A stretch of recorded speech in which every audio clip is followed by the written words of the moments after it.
ಓಂ ನಮೋ ನಾರಾಯಣಾಯ. ಹೆಜ್ಜೆಗೊಂದು ಕತೆ ಸಾಮ್ಯಕೋಟಿ ಜೊತೆ ಚಾನೆಲ್ಗೆ ತಮ್ಮೆಲ್ಲರಿಗೂ ಆತ್ಮೀಯವಾದ ಸ್ವಾಗತ. ಈ ನನ್ನ ಪುಟ್ಟ ಚಾನೆಲ್ನ ಸಬ್ಸ್ಕ್ರೈಬ್ ಮಾಡಿರೋ ತಮ್ಮೆಲ್ಲರಿಗೂ ತುಂಬ ಹೃದಯದ ಧನ್ಯವಾದಗಳು. ಇನ್ನೂ ಯಾರು ಸಬ್ಸ್ಕ್ರೈಬ್ ಮಾಡಿಲ್ಲ ಅಂದರೆ ದಯವಿಟ್ಟು ಸಬ್ಸ್ಕ್ರೈಬ್ ಮಾಡಿ. ಹಾಗೆ ನಮ್ಮ ಈ ಪುಟ್ಟ ಕಥೆಯ ಪಯಣದಲ್ಲಿ ನೀವು ಸಹ ಭಾಗಿಗಳಾಗಿ. ಇವತ್ತಿನ ಕತೆ ಮಕ್ಕಳಿಗೆ ಹಣದ ಮಹತ್ವವನ್ನು ಹೇಳಿಕೊಡ್ತಾ ಹೋಗುತ್ತೆ. ಇದು ತುಂಬ ಹಳೆಯ ಕತೆ ಹಾಗೂ ಸಾಕಷ್ಟು ಜನ ಕೇಳಿರುವ ಕತೆ, ಹಾಗಾಗಿ ಹೊಸ ಕತೆ ಅಲ್ಲ. ಆದರೆ ಇದು ನನಗೆ ಓದಿದಾಗ ಈಗಿನ ಕಾಲದ ಮಕ್ಕಳಿಗೆ ಈ ಕತೆ ಬೇಕು ಅನ್ನಿಸ್ತು, ಹಾಗಾಗಿ ಈ ಕಥೆಯನ್ನು ಹೇಳ್ತಾ ಇದ್ದೀನಿ. ಒಂದು ಪುಟ್ಟ ಊರು. ಆ ಊರಿನಲ್ಲಿ ತಂದೆ ಬಟ್ಟೆಯಲ್ಲಿ ಕೆಲಸ ಮಾಡ್ತಾ ಇರ್ತಾನೆ. ಮಗ ಪ್ರತಿನಿತ್ಯ ಬಂದು ಅಪ್ಪನ ಬಳಿ ಹಣವನ್ನು ಕೇಳ್ತಾ ಇರ್ತಾನೆ. ಅವನಿಗೆ ಯಾಕೆ ಅಂತ ಕೇಳಿದ್ರೆ, ಅಪ್ಪ ನೀನು ದುಡಿಯೋ ದುಡ್ಡೆಲ್ಲ ನನಗೆ ತಾನೇ ಕೊಡು ಅಂತ ಜೋರು ಮಾಡಿ ಹಣವನ್ನು ವಸೂಲಿ ಮಾಡ್ತಾ ಇರ್ತಾನೆ. ಅಪ್ಪನಿಗೆ ಸಾಕಷ್ಟು ಬೇಸರ ಉಂಟಾಗೋಗುತ್ತೆ. ಈ ಹುಡುಗನಿಗೆ ಹಣದ ಮಹತ್ವವನ್ನು ಹೇಳಿಕೊಡೋದಾದರೂ ಹೇಗೆ ಅನ್ನೋದು ತಂದೆಗೆ ಒಂದು ದೊಡ್ಡ ಸವಾಲಾಗ್ಬಿಡತ್ತೆ. ಹೀಗೆ ಒಂದು ದಿನ ಬಂದು ಮತ್ತೆ ಹಣವನ್ನು ಕೇಳ್ತಾನೆ. ಆಗ ಅಪ್ಪ ಹೇಳ್ತಾರೆ, ನೀನು ದುಡಿದರೆ ನಿನಗೆ ಗೊತ್ತಾಗತ್ತೆ ಹಣದ ಬೆಲೆ, ಪ್ರತಿನಿತ್ಯ ಕೇಳ್ತೀಯಲ್ಲ, ನಾನಿಲ್ಲಿ ಎಷ್ಟು ಕಷ್ಟಪಡ್ತೀನಿ ಅಂತ ನಿನಗೆ ಗೊತ್ತಾಗೋದಿಲ್ವಾ ಅಂತ ಅಪ್ಪ ಜೋರಾಗಿ ಮಗನಿಗೆ ಗದರಿಸ್ತಾರೆ. ಏನು ಮಹಾ ಅಪ್ಪ ಅಂತ ಮಗನೂ ಸಹ ಎದುರು ವಾದಿಸ್ಬಿಡ್ತಾನೆ. ಆಗ ಅಪ್ಪ ಹೇಳ್ತಾರೆ, ಸರಿ ಒಂದು ಕೆಲಸ ಮಾಡು, ನೀನು ಪ್ರತಿನಿತ್ಯ 5 ರೂಪಾಯಿ ದುಡ್ದು ನನಗೆ ತೊಗೊಂಬಂದು ಕೊಡು ಸಾಕು ಅಂತ ಹೇಳ್ತಾನೆ. ಹೀಗೆ 1 ತಿಂಗಳು ಮಾಡು, ನಾನು ನೀನು ಕೇಳಿದಷ್ಟು ಹಣವನ್ನು ಕೊಡ್ತೀನಿ ಅಂತ ಹೇಳ್ತಾನೆ. ಹೇಳಿದ ತಕ್ಷಣ ಮಗನಿಗೆ ಏನು 30 ದಿನ 5-5 ರೂಪಾಯಿ ತಾನೇ ತಂದು ಕೊಟ್ಟರೆ ಆಯಿತು ಅಂತ ಮೊದಲನೇ ದಿನ ಅಮ್ಮನ್ನ ಕೇಳ್ತಾನೆ, 2ನೇ ದಿನ ಅಜ್ಜಿಯನ್ನು, 3ನೇ ದಿನ ತಮ್ಮನನ್ನು, 4ನೇ ದಿನ ಸ್ನೇಹಿತರನ್ನು. ಹೀಗೆ ಪ್ರತಿನಿತ್ಯ ಒಬ್ಬರಲ್ಲ ಒಬ್ಬರ ಹತ್ರ ದುಡ್ಡು ಕೇಳಿ ತರ್ತಾ ಇರ್ತಾನೆ. ಪ್ರತಿನಿತ್ಯ ಸಂಜೆ ಆತ ಅಪ್ಪನಿಗೆ ದುಡ್ಡು ಕೊಡ್ತಾನೆ. ಆ ದುಡ್ಡನ್ನು ಆ ಅಪ್ಪ ಅಲ್ಲೇ ಉರಿತಿದ್ದಂತಹ ಬಟ್ಟಿಗೆ ಹಾಕ್ತಿರ್ತಾರೆ. ಮಗ ಕೇಳ್ತಾನೆ, ಯಾಕೆ ಹಾಕ್ತಾ ಇದ್ದೀರಾ? ಆಗ ಅಪ್ಪ ಹೇಳ್ತಾರೆ, ನಿನಗೇನಾಗಬೇಕು, ನಾನು ಕೇಳಿದ್ದೇನು 5 ರೂಪಾಯಿ ತಂದುಕೊಡು ಅಂತ, ನೀನು 5 ರೂಪಾಯಿ ತಂದುಕೊಡು, ನಾನು ಏನಾದರೂ ಮಾಡ್ತೀನಿ ಅಂತ ಅಪ್ಪನೂ ಸಹ ಉದಾಸೀನದಲ್ಲಿ ಉತ್ತರವನ್ನು ಕೊಡ್ತಾರೆ. ಮಗ ಏನು ಮಾಡಿದ್ರೆ ನನಗೇನು, 30 ದಿನ 5 ರೂಪಾಯಿ ತಂದುಕೊಡ್ಬೇಕು ತಾನೆ, ಖಂಡಿತ ತಂದುಕೊಡೋಣ ಅಂತ ಹೀಗೆ ಪ್ರತಿನಿತ್ಯ ಒಬ್ಬೊಬ್ಬರ ಬಳಿ ಹಣವನ್ನು ಹೀಗೆ ಕೇಳಿ ತಂದು ಅಪ್ಪನಿಗೆ ಕೊಡ್ತಾ ಇರ್ತಾನೆ. ಅಪ್ಪ ಆ ಹಣವನ್ನು ಬಟ್ಟಿಗೆ ಹಾಕ್ತಾ ಇರ್ತಾರೆ. ಒಂದು ದಿನ ಮಾತ್ರ ಯಾರ ಬಳಿಯೂ ಸಹ ಹಣ ಹುಟ್ಟೋದೇ ಇಲ್ಲ.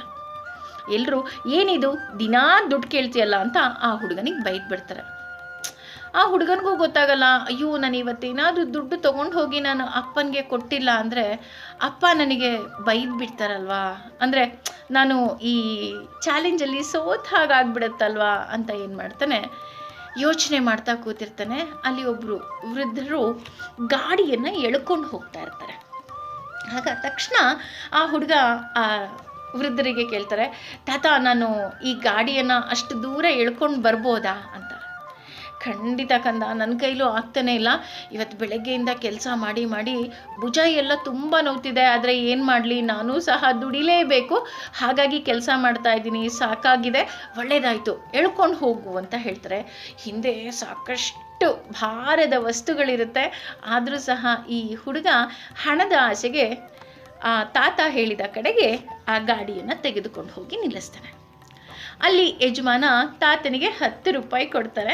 ಆ ತಾತ, ನೋಡು ಕಂದ, ನಾನು ಅರ್ಧ ದಾರಿ ಎಳ್ಕೊಂಬಂದಿದ್ದೆ ಅಲ್ವಾ, ಹಾಗಾಗಿ ನನಗೆ 5 ರೂಪಾಯಿ, ನಿನಗೆ 5 ರೂಪಾಯಿ ತಗೋ ಅಂತ 5 ರೂಪಾಯಿನ ಆ ಹುಡುಗನಿಗೆ ಕೊಡ್ತಾನೆ. ಆ ಹುಡುಗನಿಗೆ ಮೊದಲ ಸಲ 5 ರೂಪಾಯಿ ನೋಡಿದಾಗ ಕಣ್ಣು ತುಂಬಿ ಬರುತ್ತೆ. ಏಕೆಂದರೆ ಭಾರದ ಗಾಡಿಯನ್ನು ಸಾಕಷ್ಟು ದೂರ ಎಳ್ಕೊಂಬಂದಿದ್ದ. ಕೊನೆಗೆ ಅಪ್ಪನ ಬಳಿ ಹೋಗ್ತಾನೆ. ಅಪ್ಪನ ಬಳಿ ಹೋಗಿ ಆ 5 ರೂಪಾಯಿನ ಎಂದಿನಂತೆ ಕೊಡ್ತಾನೆ. ಅಪ್ಪ ಪ್ರತಿದಿನದ ಹಾಗೆ ಆ 5 ರೂಪಾಯಿನ ಬಟ್ಟಿ ಹಾಕ್ಬಿಡ್ತಾರೆ. ಮಗನಿಗೆ ಜೋರು ಅಳು ಬಂದ್ಬಿಡುತ್ತೆ. ಅಳ್ತಾ ನಿಂತ್ಕೊಂಡ್ಬಿಡ್ತಾನೆ. ಅಪ್ಪ, ನಾನು ಈ ದುಡ್ಡನ್ನು ಎಷ್ಟು ಕಷ್ಟಪಟ್ಟು ದುಡ್ದಿದ್ದೆ ಗೊತ್ತಾ ಅಪ್ಪ, ನನಗೆ ಇವತ್ತು ಯಾರೂ ದುಡ್ಡು ಕೊಡಲಿಲ್ಲ, ನಾನು ತುಂಬ ದೂರ ಗಾಡಿಯನ್ನು ಎಳ್ಕೊಂಡು ಬಂದಾಗ ಆ ತಾತ ನನಗೆ 5 ರೂಪಾಯಿ ಕೊಟ್ಟಿದ್ರು, ಅದನ್ನು ನಾನು ನಿಮಗೆ ತಂದು ಕೊಟ್ಟೆ, ಯಾಕೆ ಹಾಕ್ತಾ ಇದ್ದೀರಾ ಅಂತ ಜೋರಾಗಿ ಅಳ್ಲಿಕ್ಕೆ ಶುರು ಮಾಡ್ತಾನೆ. ಆಗ ಅಪ್ಪ ಹೇಳ್ತಾರೆ, ಪ್ರತಿನಿತ್ಯ ನಾನು ಈ ಕೆಲಸವನ್ನು ಮಾಡ್ತಿದ್ದೆ, ಆದರೆ ನೀನು ಒಂದೇ ಒಂದು ದಿನನೂ ಅಪ್ಪ ನೀವು ಯಾಕೆ ಹಾಕ್ತಾ ಇದ್ದೀರಾ ಅಂತ ನೀನು ಕೇಳಲೇ ಇಲ್ಲ. ಪ್ರತಿನಿತ್ಯ ಹಾಕ್ತಾ ಹೋದೆ, ಆದರೆ ಇವತ್ತು ನೀನು ದುಡಿದ ಹಣ ಅಂದ ತಕ್ಷಣ ನೀನು ಹಾಕಬೇಡಿ ಅಂತ ನನ್ನ ಕೈಯನ್ನು ತಡಿತಾ ಇದೆಯಾ. ಹಾಗೆಯೇ ನಾನೂ ಸಹ ಕಷ್ಟಪಟ್ಟು ದುಡಿದ ಹಣವನ್ನು ನೀನು ಹೇಗೆ ಬೇಕೋ ಹಾಗೆ ಪೋಲ್ ಮಾಡಿದ್ರೆ ನನಗೆ ಎಷ್ಟು ನೋವಾಗ್ಬೋದು ಕಂದ ಅಂತ ಅಪ್ಪ ಹೇಳ್ತಾರೆ.